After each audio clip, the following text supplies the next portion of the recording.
Thank you for joining us wherever you are. This podcast episode is brought to you by the Old Ways Actual Play team.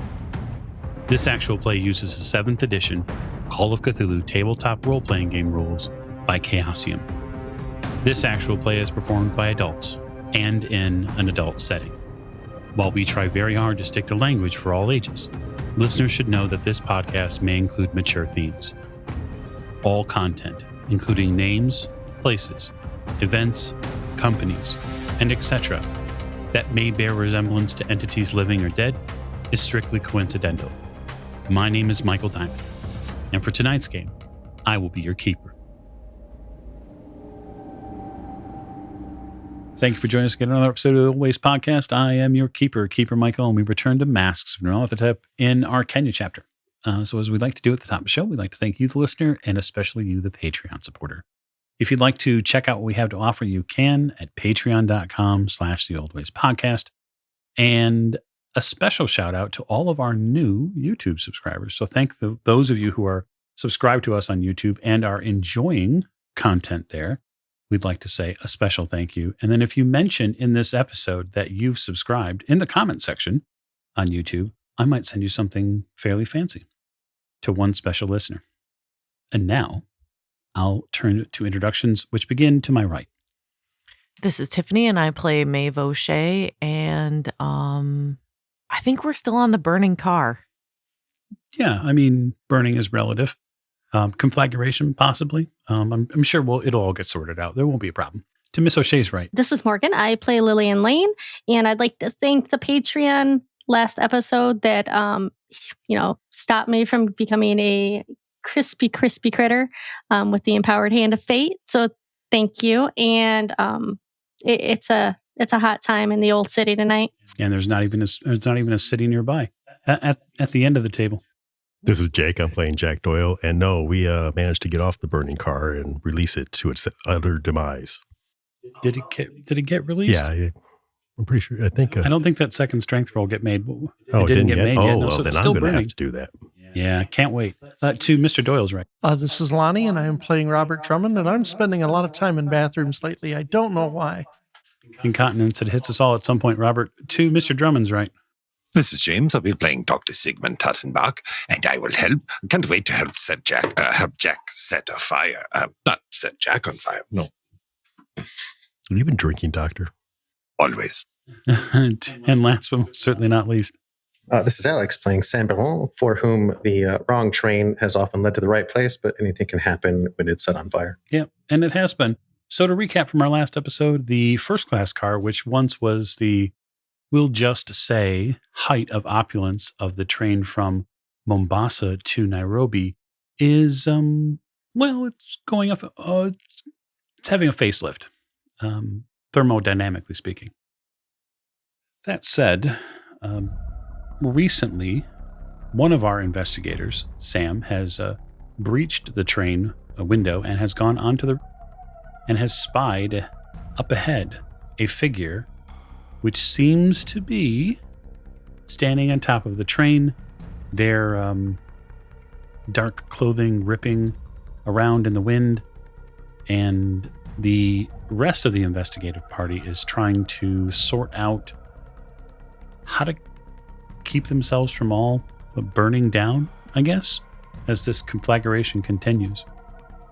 We were in rounds when we last were in session here, and so we won't directly pick up in rounds per se, because there's only one combatant at this point, and only one of you knows where they're at. So I'd like to deal with that portion if I could first. So Sam, being that you are on top of this train, and you have noticed a figure far ahead of you, several cars ahead of you, what is your first steps? What's the plan? Well, there's a couple points of concern. It was brought to my attention by one of my compatriots that they intend on, separating the car from the rest of the train, the one I'm standing on. So I feel like that's a problem I should probably solve first, because last I saw, Miss Lane was struggling with a pin, and it's only a matter of time before either she grabs a crowbar or someone helps her out. So, and if I'm not mistaken, I am facing opposite. No, I'm facing the front of the train, traveling opposite the direction of the wind. So it's like worst case scenario for me now. Yes. So I'm going to do my best to. How fast are we going? If I might ask. About 70 miles an hour. Jeez. Okay, great. So I will get really low and do my best to cover the distance between this car and the next without having to crawl. I think that's going to be a mighty, mighty heavy task, given the circumstances. But I think it's reasonable that you might want to do that. And I'm going to say that there are two ways potentially you could accomplish this. I'm going to give you two avenues, okay? One avenue to be able to move forward is a strength roll. That strength roll could either be at, I will give you the option, at normal difficulty, which will allow you to essentially get low and maintain position and make at most half your movement forward.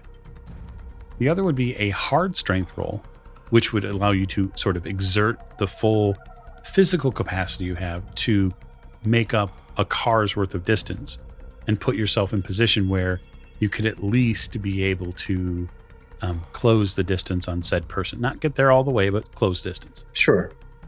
In the chaos, I'm not going to concern myself too much with whether they can see me. I mean, there's fire around me.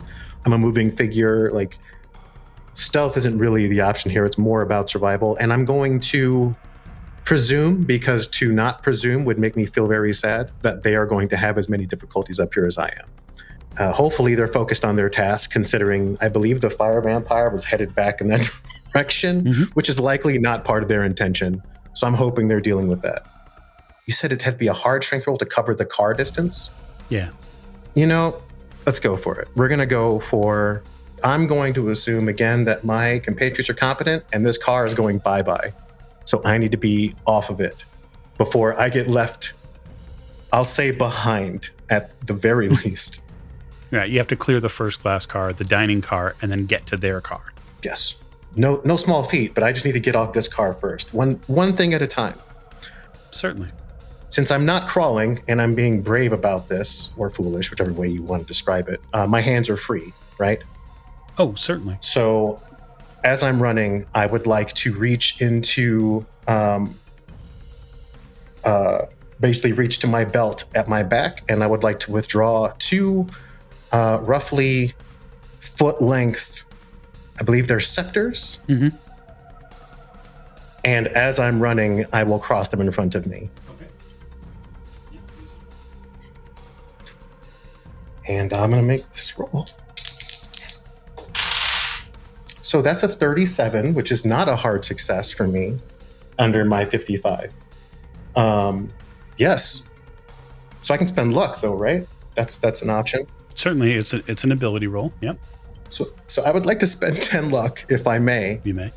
To get that to 27, which would be a hard success under my 55 strength. So here's what I'll do. I will now place you at the front end of the first class car. I seriously thought you were going to say, and now I'll play a hand of fate to make you roll that again. Oh, I mean... Don't do it. It'd be cruel. There's plenty. You have another car. You have another car to screw me over on. Okay. All right. So that's 27 under 55 with my spent luck. And I do my best pitter patter across the roof of this flaming train.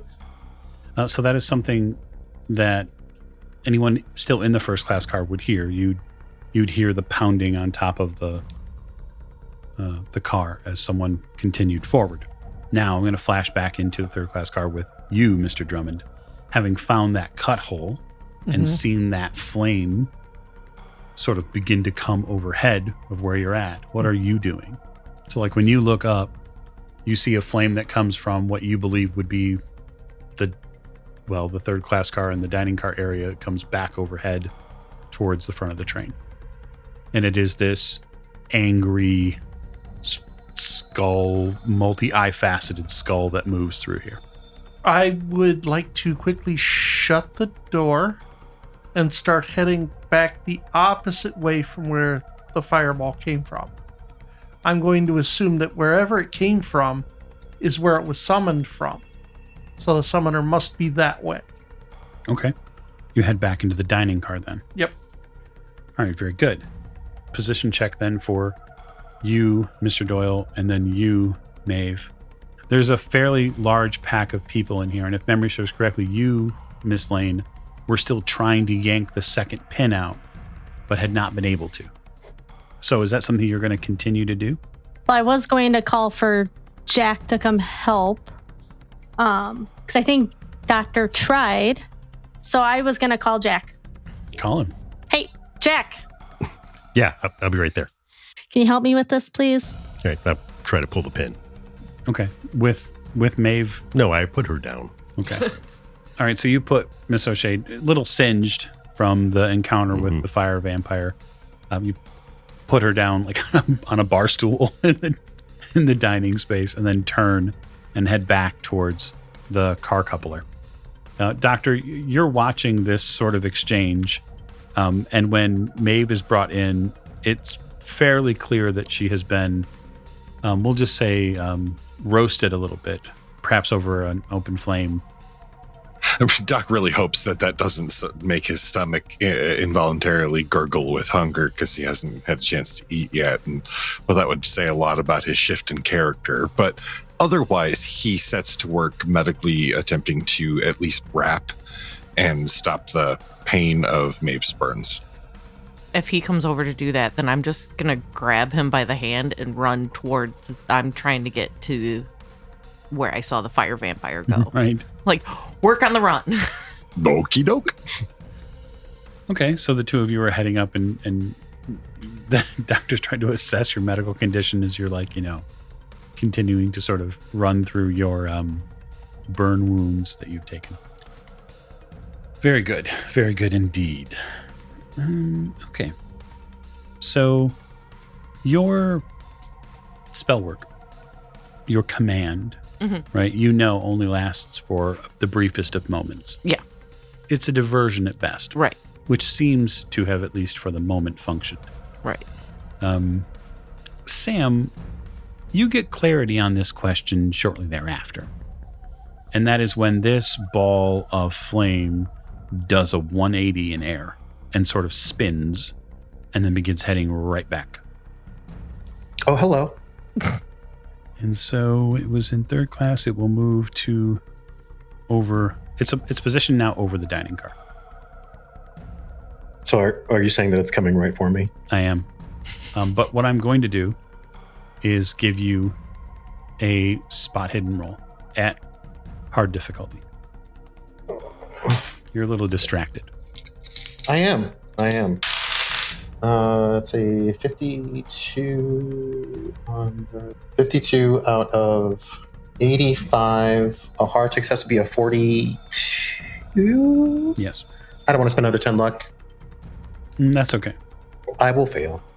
You won't actually. The Hand of Fate is going to make that a success by upgrade. Thank you, Hand of Fate, for not throwing me off this train. Yet. And you watch as the figure who is on that third class car leaps to the baggage car. How far is that? Distance wise, it's probably about 3 meters or so. The actual jump between cars is probably about 10 feet. Was it like from like a standing jump? They just kind of leap? No, this there? was more of a slight hustle and then jump. Okay. I just wanted to know if they were doing anything zany or whether it looked like, because I mean, I've seen some pretty impressive jumps, right? Like I've seen a cat person leap, and that was zany. This isn't zany. So this creature, as it gets over the dining car, Sam, you watch it settle. Like it doesn't seem to continue its forward momentum. Mm-hmm. It sort of settles lower. Gets right down on top of the dining car. I have friends on the dining car. There are a whole lot of people in the dining car. Someone within the dining car screams.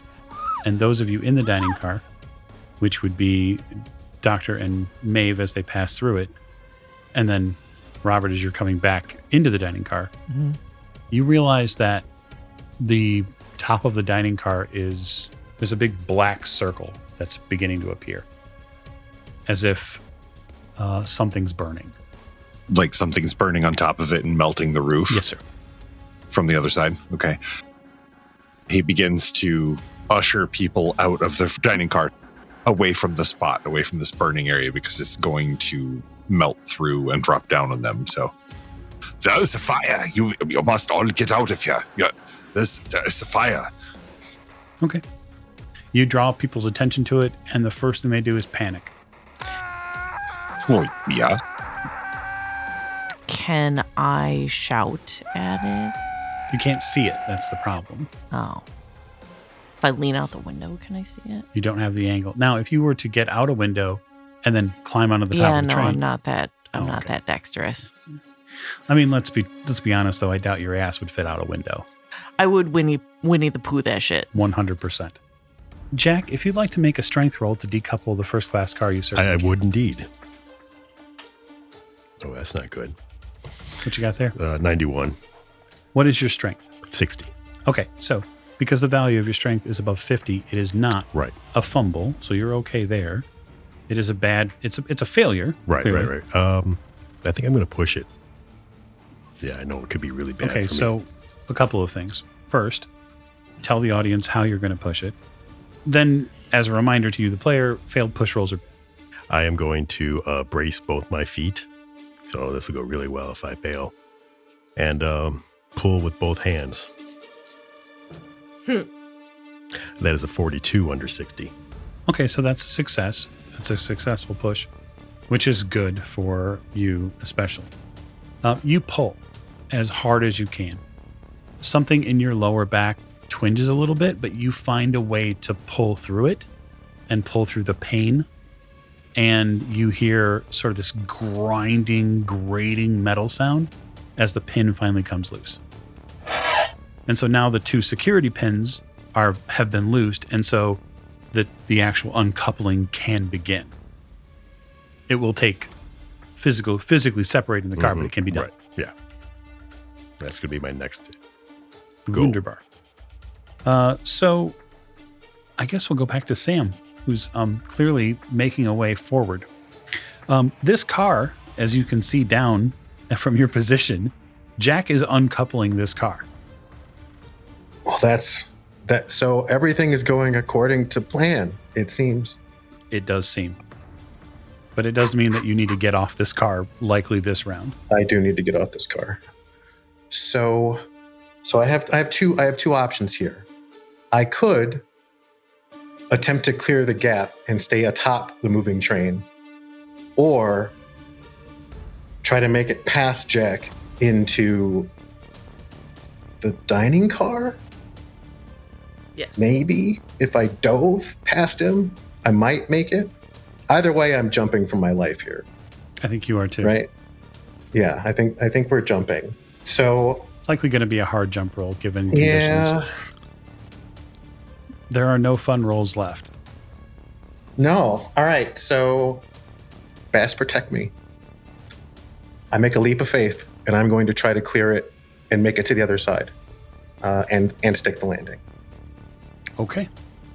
I don't want to pick up my dice. They're just like sitting there. Okay, let's do it.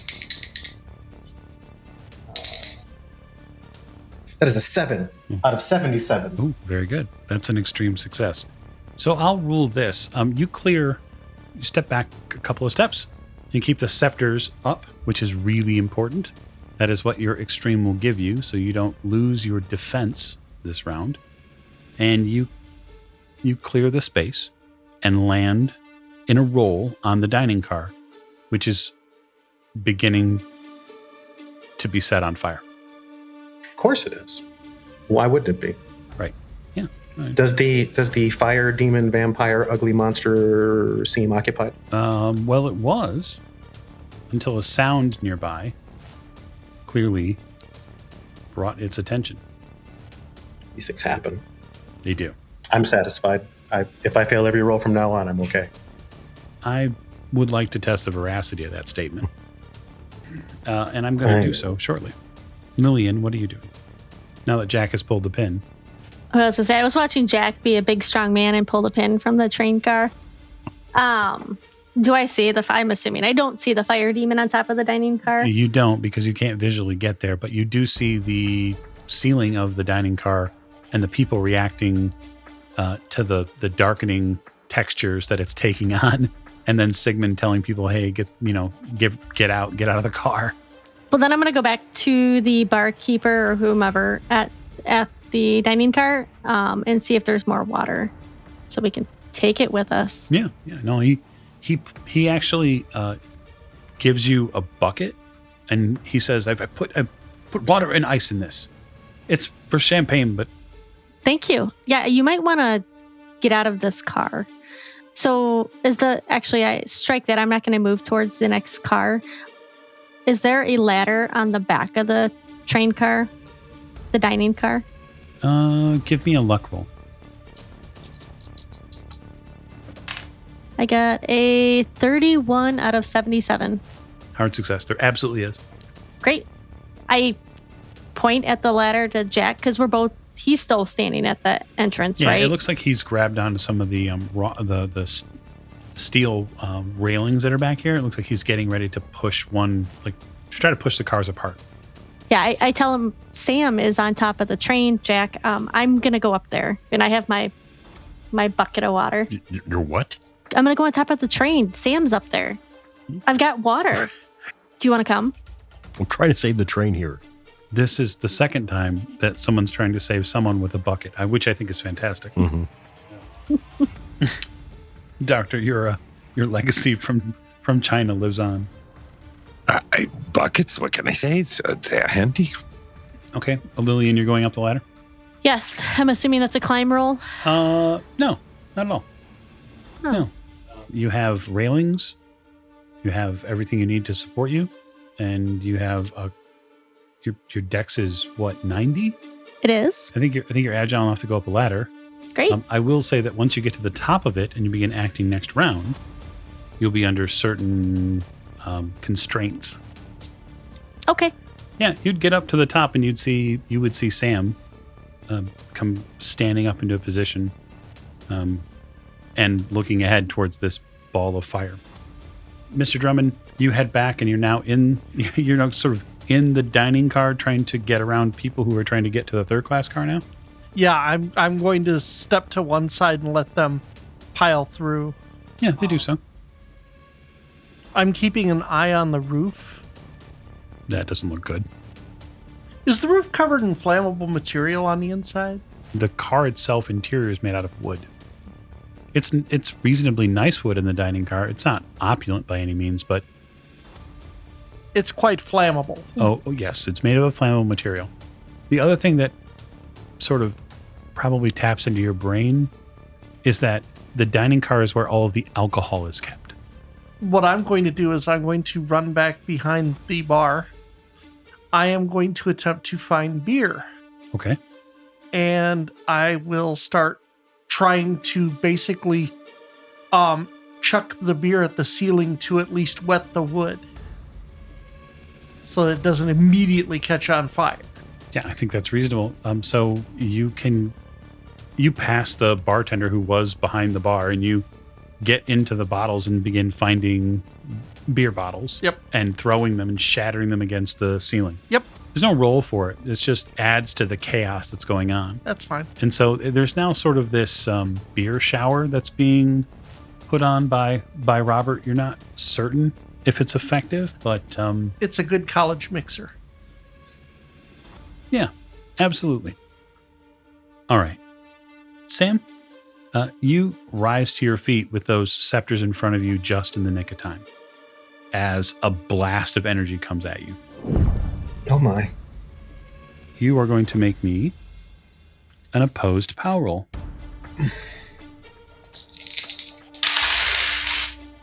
That is a 12 under 45. Okay. I will also offer you a dodge roll if you'd like. You don't have the ability to fight back. No, but I would like... I'm going to go for the opposed power roll because I need more opposed power rolls. Well, yeah, no, for sure. The power roll is only part of their attack. Okay. So they're going to make a roll, as I've just done. Oh, okay. And You can make a dodge roll if you'd like. I mean, if I don't, I feel like that's a bad idea. Yes. So I would like to make a dodge roll. That is a 79 under 79. Oh, very good. I rolled a 2. That's a lot lower.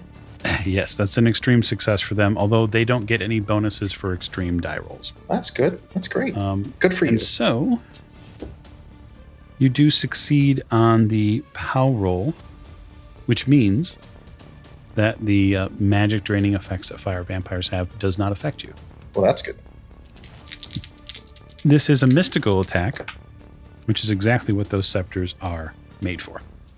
And, yeah, you're probably going to need it. All right, Alex, roll a d10 for me. 9. Oh, very good. You take a point of damage. Ow! 7. You get singed. Also, the scepters get white hot. Like when they get hit by this mystical force, they glow up and your hands get singed, like on your palms. I will handle. That sounds like a great trade-off. I'm okay with that 1 point of damage versus whatever I would have taken otherwise. Well, it would have been 10. Yeah, that's bad. It's a lot of damage. Miss O'Shea, where were you headed to? Well, I am basically going to be on the edge of the third class car, right? That's the next one. Yeah. Okay, because I want to listen, because I know the caster is that way towards the front of the train. Yes. But we have the fire vampire here. Mm-hmm. So I'm trying to see which one I can act on first. Okay. I can't see the fire vampire. I know I can't climb on top of the train. Is it going to get through the train? Then I can do something. If I hear some wonky shit going on at the front of the train, then I'll head towards the front of the train, if that makes sense. Not, I know it's a long shot that I'll hear anything through all these people and stuff, but, you know, if I hear screaming further up, I know something funky's going on. Yeah. It's most likely you're going to be able to hear what's going on top of the train versus hearing wherever that caster is, just based on sort of the way sound works. Right. So, yeah. Well, I'm to be fair, I'm not too keen on going head to head with a caster alone again. I mean, it worked out before. Barely. True. Okay. So yeah, you're hearing fighting on top of the train. Okay. Or you're hearing something. Right, but I can't. You can't make it out. You could go up the ladder. Oh, there's a ladder? Sure. There was a ladder on the other side of the dining car. Why wouldn't there be one here? It only seems fair. Yeah, but then I gotta step out of the train, hope that I can hold on to the ladder. Right. All right, well, I guess I'll try the ladder. Okay. You ascend the ladder. There's no roll for that. Nor sand loss, nor magic point loss. Okay. Oh, I thought there would be a roll for it, No, so I didn't fall. It's a piece of equipment. You know, right now there's nothing that is coming after you or trying to hurt you. If there is, then yeah, sure, we can have all sorts of, dex checks or strength checks to hold on to ladders. But there's no reason to muddy the waters with more dice rolls. Oh, okay. You climb up the ladder and you poke your head over a little bit and you see there's a big ball of fire that seems to be trying to vex someone over there. Okay. How far away is it from me? It's at this point, it's probably... I only need line of sight, right, for dominate? You have to have the attention of the target. Okay. You have to be able to speak to it. I could probably shout over this. You probably could. Okay. Like Saruman on top of the tower shouting and shit? No. Yeah. I mean, I am a singer, so I know how to use my voice. Sure. So, yeah, I was going to shout at it to extinguish. Oh. I don't even know if it can do that. I don't know if it can tell itself to go away. Tell you what. It's a point of magic you spend, and you lose a sand?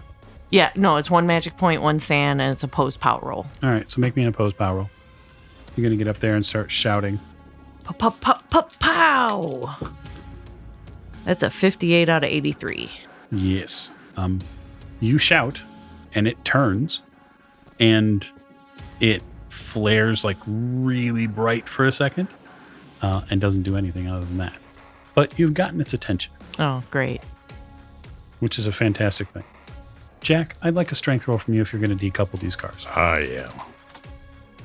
That's 25 under 60. Oh, That's hard success. You push really, really hard. You're going to need some whiskey for your back at some point.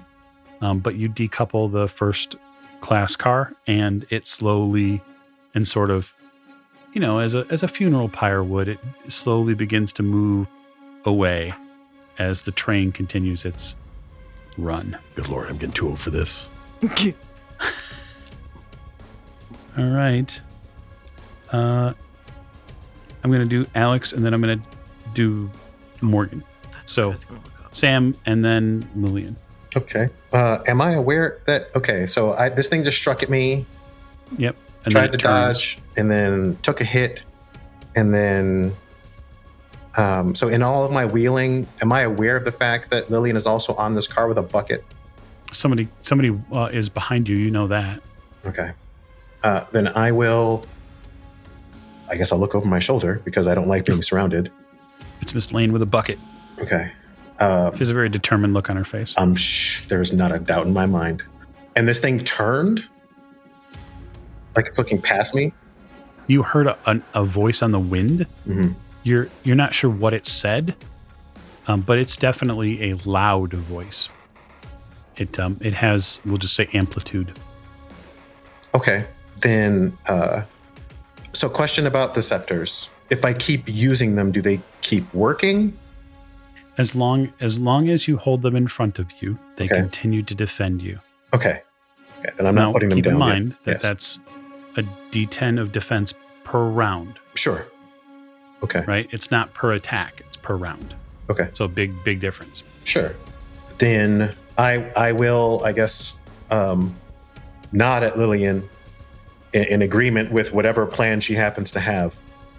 And I will attempt to, I guess, clear the way for her target because she doesn't want to hit me with the bucket. Like, I'm not on fire. So I'm going to try to move past this thing. Is it like directly in front of me? Like, is it in the center of the train? Is it hovering off to the side a bit? Yeah, it's hovering in the center of the train. Okay. You could likely move past it if you wanted. Okay. Because what I want to do is basically pin it between us. Yeah. And kind of treat the scepters as a, like a repellent, if I may, as just a kind of like bracing myself behind it so that I continue to be a threat. It just seems that at this moment, something else grabbed its attention and turned it away from you and Lillian. Sure. So yeah, I'll get behind it. Okay. I've never tried to hit anything with these and I don't want to break them. So there's not a whole lot I can do besides impose upon it, really. Impose upon its space. Yes. How close are you getting? Till it gets warm. Okay. Like till I'm in danger of burning myself, basically. Okay. So movement rolls on top of the train are still going to apply. Okay. So you need to have the physical strength to move forward at this pace. You can do so because you're only moving half the train. You can roll a standard strength roll to continue to move forward because you're not trying to move a full length. No, I just want to get behind it. All right, that's a 48 under 55. That is a success. Okay. You move forward until it gets warm, and buddy, does it get warm. It's like standing inside the ring of a bonfire. You can feel the ambience. Come on. Let's go, you smoking bastard. You realize something rather unsettling. The skull of this creature is not, would you say, have a front or a back. The entire creature, the entire skull, has eyes all around it that are big, like where human eye sockets would be. Mm-hmm. And then they're accented by smaller ones that ring around. And so you think it may see around itself in a 360-degree arc. Oh, that's great. It's a ball, so sure. Yep. Balls can see. Now you see me. As you approach, it grins at you. That's creepy. Okay. I'll ready to dodge because it's probably going to swipe at me again. That's All right, what I Miss do. Lane, you have a bucket. This is what I need from you. To move forward on the train towards this creature, to get within, we'll just say throwing space or dumping space, depending upon how you're going to act. You need to make a strength roll. Okay.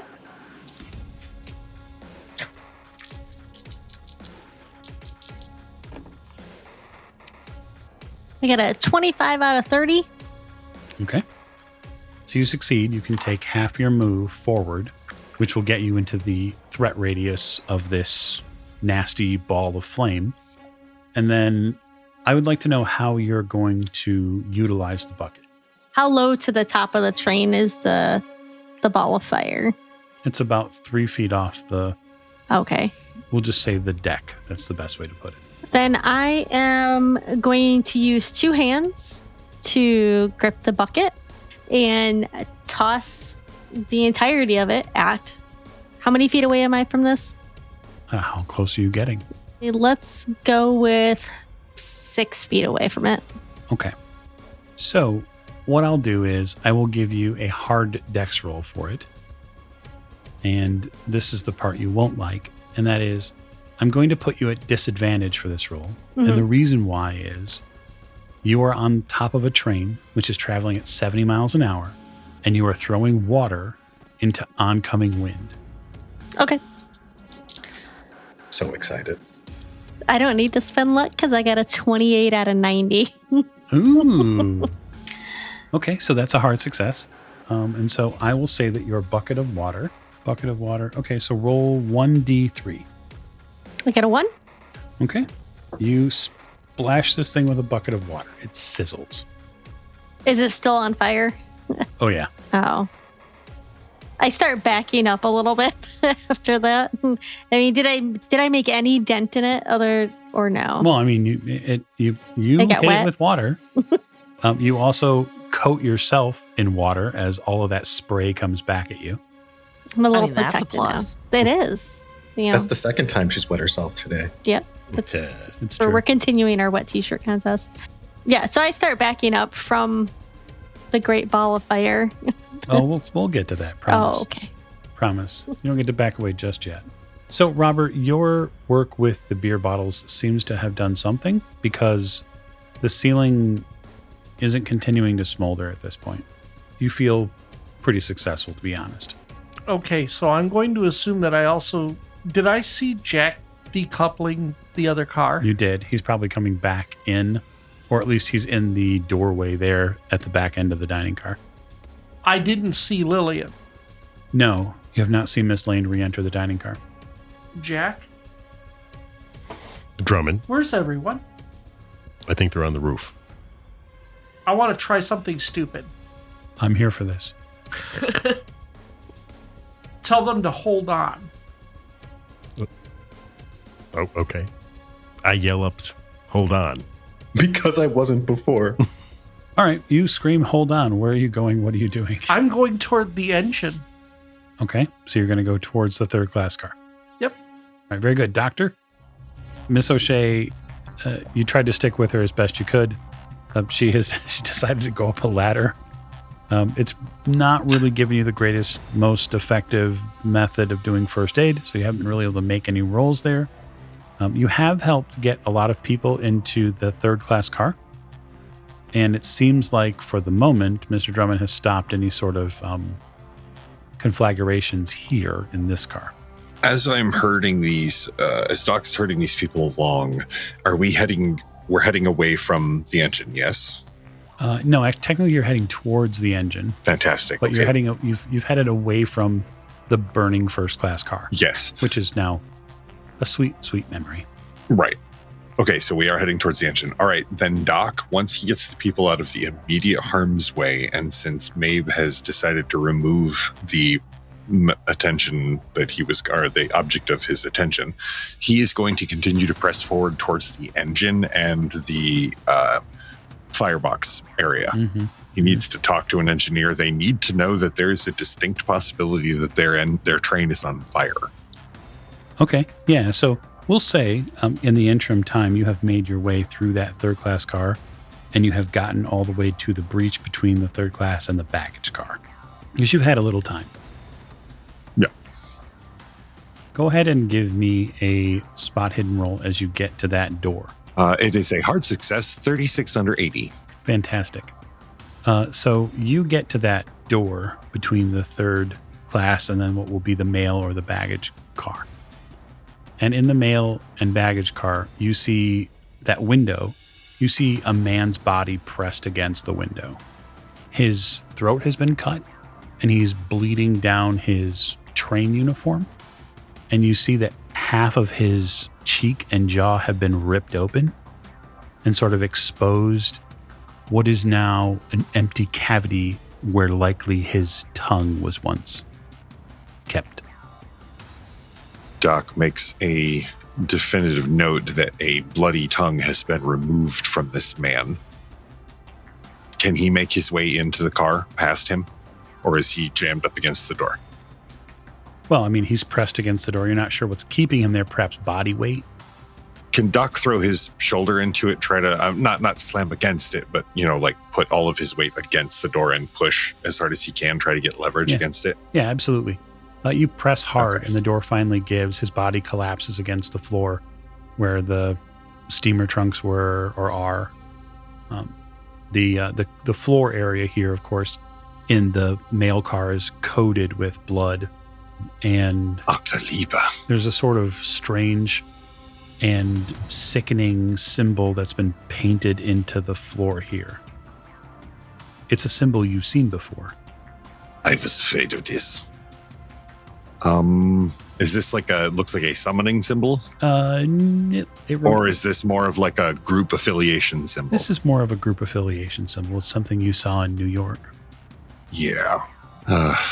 Doc furrows his brow with the closest he's felt to anger in a long time and immediately presses forward, hoping to find whoever painted this and hopefully whoever summoned those goodness gracious great balls of fire. You press forward.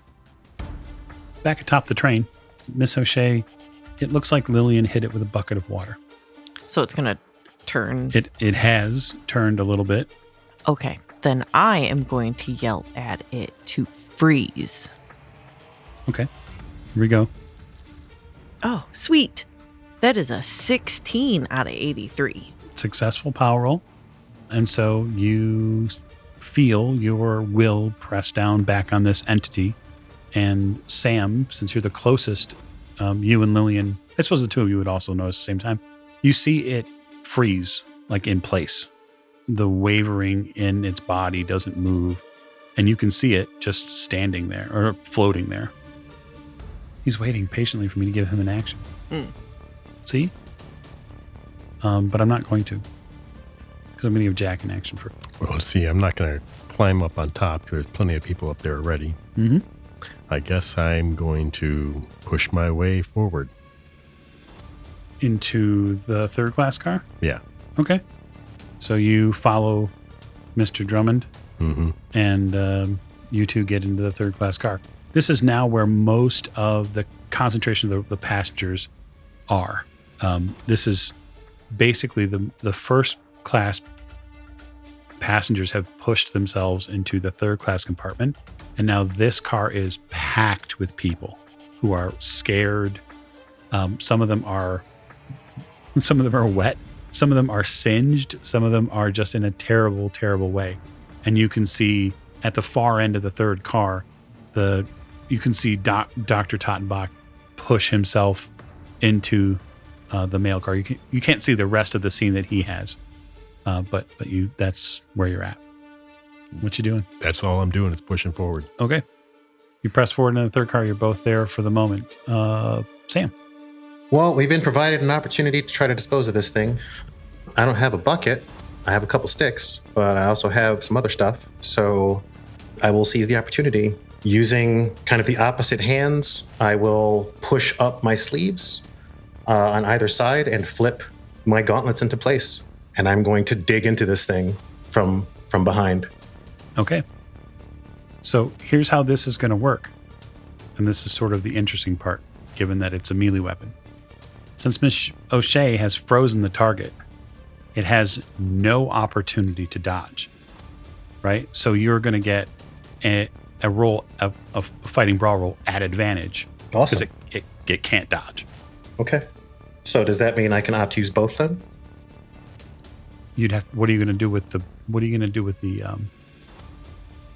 sticks? So they're punching claws. So I'm holding on to the sticks. You're just going to hold on to sticks. I uncross them, and then push my sleeves up and flip the blades into place, and I will. Yeah, you can twice. use both of them, but there's not multiple rolls there without disadvantage for taking multiple strikes. So I know that there's disadvantage multiple attacks, but since I have advantage, I'm hoping it's a wash. Yeah, sounds good to me. All right, because I kind of want to stick it twice. I want to give it both. I don't know how robust this thing is, so I will drive both claws into it. Go for it. So it's just 2 regular rolls then. Yeah. Okay. 2 regular rolls. Right. So the first one is a 78 under 88. Mm-hmm. And then the second is a 12 under 88. 12 under 88. That sounds like an extreme to me. Yep, that's an extreme. Yeah. I think. Okay, so that second is an impale. Okay, great. So these are D6s? Yes, because the old one were D8s. So Yep. I actually don't have my D6s, so I'm just going to go ahead and roll them in the thing. So I'll roll the first roll, which is a 1. And the second one is 6 plus a D6 then, right? So 12. And do you have any damage bonus? No. Okay. Oh, so 6. So yeah. So 12 plus 1 is 13. Yep. You swipe at it with your left, the first, and you feel it rake across the skull that is inside this living embodiment of flame. You also watch the claws for just the slightest moment.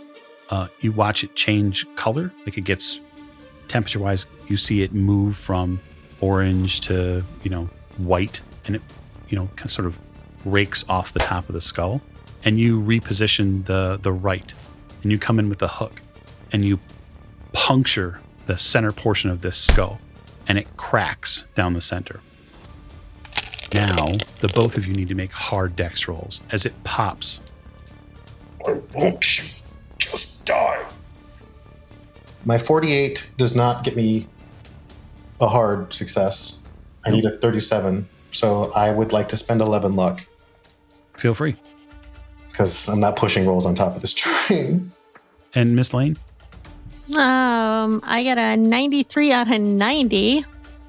Okay, so that's a simple failure because of your attribute roll. Would you like to push that roll? I would, as a matter of fact. Okay. Yep. Okay. Well, I'm going to do what I need to dodge out of the way and not fall off the train. I got a 55 out of 90. Okay, so that's a failed push roll. And as we all know, failed push rolls are bad. They are. So the dining car cracks in half. You watch it happen. It cracks down the center as this thing explodes after Sam hits it. Sam, for you do the best you can to get low, but you get pressed down into the center, and when the center of this car cracks, you fall into the dining car. That is a success given the roll. Sure. Okay. Lillian, you get catapulted off this train. Can I see her? Yep, there she goes. Can I cast levitate? Don't you have to touch the person? Oh, I do. Fuck. I tried. You can cast it on yourself. Yeah, but it doesn't move fast enough for me to go catch her. It's very slow. So I basically was trying to, my thought was cast levitate on her and like feather fall. You know what? I'll tell you what. I'll give you a spontaneous Cthulhu Mythos roll. Okay. Roll Cthulhu Mythos. And if it succeeds, while there may be unintended consequences, I'll allow you to cast a version of it which isn't touch. If it means saving her, because I mean, if she hits the ground at whatever speed she's going at, then we're going to have like Gibby treats. Nope. That's a 76 out of 45. Okay. Lose 2 points of sanity. Okay. For the attempt. Miss Lane, you are catapulted off of the train. You feel a force try to hold you for just a second. Perhaps it's gravity, perhaps it's something else. And you probably fly about 10 to 15 feet outside of the train's actual space and area. It isn't the horizontal, which is as much of a problem. It is the vertical. So, to deal with that, again, thrown from the train, and you fly into the grasslands. I try to tuck and roll that as, with the ground coming. So, Lillian, you land hard in a very uncomfortable way. Mostly, you land leg first. And when you land, you feel your knee impact your skull. Oof. And it drives you into unconsciousness. I'm going to deal you 24 points of damage. Well, sweet. I only get 15. So you have a choice here. So that obviously kills you if that's what you want. Nope.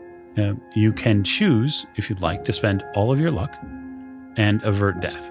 You must have 30 points to make it happen, which is why it's called the Dirty 30 Club. So I got to spend all 77 luck to save myself? To survive. Yes. Yep, might as well. That's where we'll leave you for the moment, Lillian. Sam, you do the same. You do what you said you would do. You utter a prayer to Bass in hopes that she would survive. Because that's what's the first thing comes to mind is please don't let anything bad happen to her because you don't see her. Doctor, ahead on the train, as you move past the door and get near where the sort of the end of that mail car goes, you see a figure between the current car, the mail car, and sort of the tinder car. It's still dark out. It rained a little bit earlier, but in the moonlight that's here, you watch a figure leap from the train. Doc throws a prayer that it wasn't one of ours, and that if it was, they land softly and roll, because he doesn't know a lot about injuries at this velocity, as this is a fairly new velocity for him. So he makes note of the countryside immediately out the window when he sees it, so that he can hopefully try to figure out roughly how far or whereabouts it happened.